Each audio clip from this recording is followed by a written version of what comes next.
Today is the deadline for the estimated 4,200 active duty transgender military members to accept what the Defense Department calls voluntary separation. Those who volunteer to leave may be eligible for separation pay. Transgender troops who don't leave voluntarily will be kicked out, and whether they get separation pay remains to be seen. Earlier this week, Nick Schifrin spoke to two transgender servicemen about the choice they face: to leave the service or stay and fight it out in the courts. In one of President Trump's first executive actions, he declared that transgender service members corrode military effectiveness and, quote, adoption of a gender identity inconsistent with an individual's sex conflicts with a soldier's commitment to an honorable, truthful, and disciplined lifestyle. Now, following legal battles, the Defense Department is moving forward to expel service members, quote, with a current diagnosis or history of or exhibiting symptoms consistent with gender dysphoria, which is officially defined as 6 months of marked incongruence between a person's experience and assigned gender. Last month, Secretary of Defense Pete Hegseth put the ban this way, criticizing what he calls previous policies that undermine military readiness. We are leaving wokeness and weakness behind.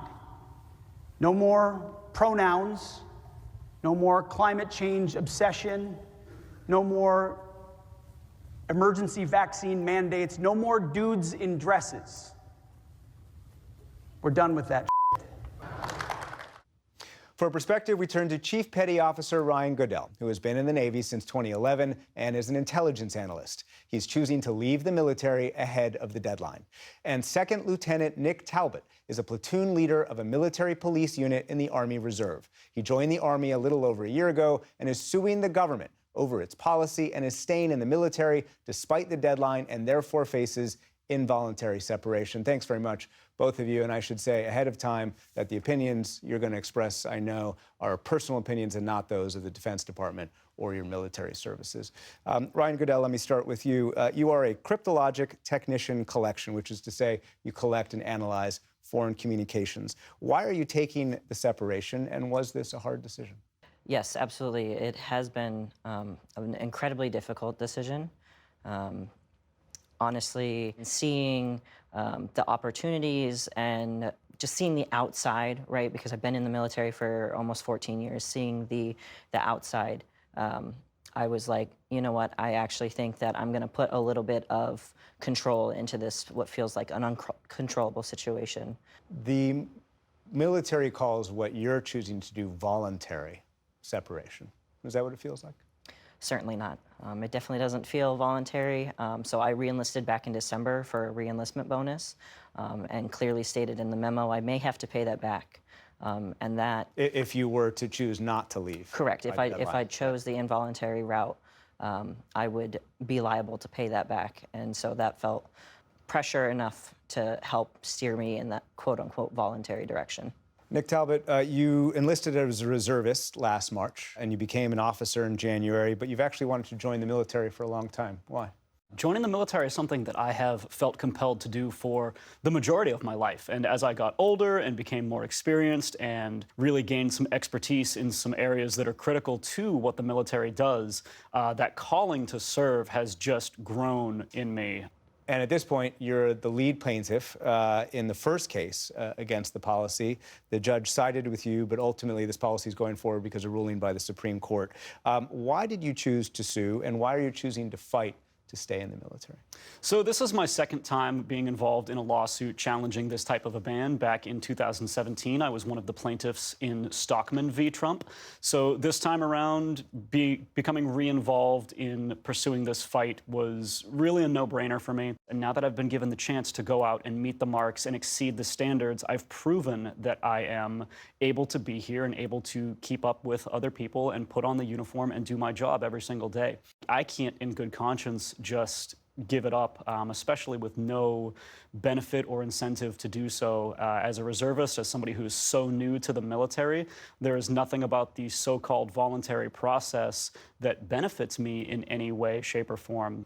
Ryan Goodell, as I said, the Defense Department makes this argument that individuals who have a current diagnosis or history of or exhibit symptoms consistent with gender dysphoria are incompatible with the high mental and physical standards necessary for military service. What do you say to that argument? I would say that, honestly, I've become more mentally sound since transitioning, because before I had a label, right, for what I was feeling on the inside. I was essentially battling a war within myself. I would be a rock star at work, doing great things, getting high marks on all my evaluations, but then I would come home and the voices inside my head would get very loud and tell me that, you know, you're living a lie, this isn't who you really are, you know, and I could hide that at work because in the military, you're a uniform, right? You know, the Navy colors are blue and gold, and that's all you see. Realizing and pursuing my truth has made me more mentally stable. My depression is gone. I'm a better leader. I can think more clearly. I don't have those nagging self-doubt moments anymore. I know who I am, and I lead very effectively, and that's why, in part, I was chosen to be a Chief Petty Officer. You received your gender dysphoria diagnosis in June 2018. You started transitioning in December 2019. What support did the military give you, whether it was the institution or your fellow service members?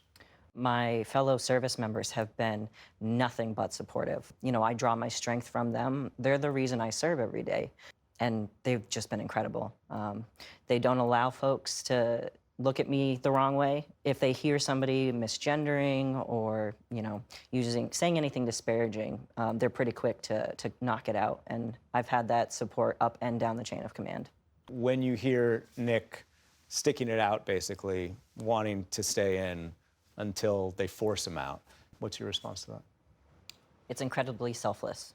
And I think that comes from a lot of self-discipline to be willing to put yourself on the line. And that's what we need in the military. We transgender service members are living proof that we belong in the uniforms that we have worked so hard for. You know, we have earned our spots, we have earned our ranks, we have earned our awards, and our service should speak for itself. You began your transition in 2012. What was it like to serve having already transitioned? Nobody that I have served with thus far has known that I am transgender unless I have told them or they have seen it posted on the internet somewhere. At the end of the day, what our fellow service members care about is whether or not we can put on our uniforms and perform our duties. A senior defense official told reporters last month the primary means of identification for those who do not voluntarily separate will be through a service member's periodic health assessment, which tracks whether the service member's health is, quote, consistent with future service. You, of course, are very public, so your situation is perhaps different. But what is your sense of how the military will identify people who do not choose to separate? As of now, unfortunately, it's not entirely clear what that process is going to look like for us. What are you going to do if you're forced to leave? I'll figure something out. I am the kind of person that when one door closes in front of me, I look for another door to open up. I do like to emphasize the fact that this fight is not over. We still have cases going on. We have cases going through the courts right now, and this is not the end. In the grand scheme of things, sometimes you lose a few battles here and there, and you still win the war at the end, and that's what we're facing right now. Ryan Goodell, I see you shaking your head. What are you going to do when you leave? So I would love to take advantage of the significant investment that the Navy has made in me and leverage the skills that I've gained over my 13 and a half years to stay in this area and you know, continue to serve the nation just in a civilian capacity. I would love to stay within the intelligence community as part of a larger fight to serve in any capacity, and I would like to continue to advocate for transgender service members and also transgender Americans. I think there are a lot of very strong opinions out there in the world about transgender people and the LGBTQ community. And I think, you know, the big takeaway at the end of the day is we're all human beings. We all have our strengths, our weaknesses, our faults, and, you know, our hopes and our dreams. Nick Talbot, Ryan Goodell, thank you very much to you both. Thank you so much. Thanks.